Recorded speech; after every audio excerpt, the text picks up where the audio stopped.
හිටපු එකම අයියානේ. මිනිස්සුන්ට මේක තේරෙන්නේ නැහැ. ඔය ටෙලිෆෝන් එකේ දැන් ඕනම කෙනෙක් දැන් මට නම්බරේ සේව් කරන්න පුළුවන් ලහිරු අයියා කියලා. අයියා කියලා සේව් කරන්න පුළුවන් මොකද්ද? නමක් නැතුව.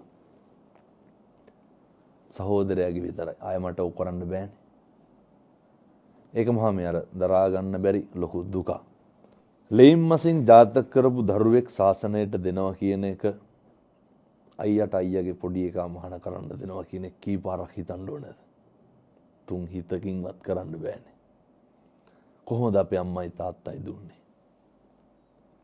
ගොඩක් මිනිස්සු කියනවා මේ කණ්ඩ බොණ්ඩ නැති වුන් මහාන කරනවා කියලානේ.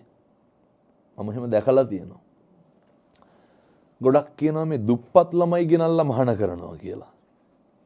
මම නම් හිතන්නේ කවුරුත් එහෙම කණ්ඩ බොණ්ඩ නැතුව මහාන වෙනවා කියලා. මාත් එක්ක 14ක් මහාන වුණා. දැන් කී දෙනෙක් ඇද්ද? මං විතරයි ඉන්නේ.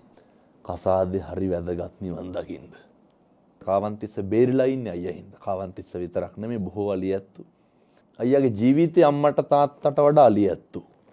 මේ වගේ හාමුදුරු කෙනෙක් හදපු අම්මයි තාත්තයි නිරෝගී වෙන්න ඕන බුදු වෙන්න ඕන කියලා. මේ කියන වචනයක් බණ පදයක් ගානේ අම්මට තාත්තට පිං සිද්ධ වෙනවා. සමහර උදවිය ඉන්නවා මේ දරුවෝ හදන එක සෙල්ලමකට කරනවා. ඒ කියන්නේ අර බැන්දොත් දරුවෝ හදන්න ඕන කියලා එකක් නැහැ.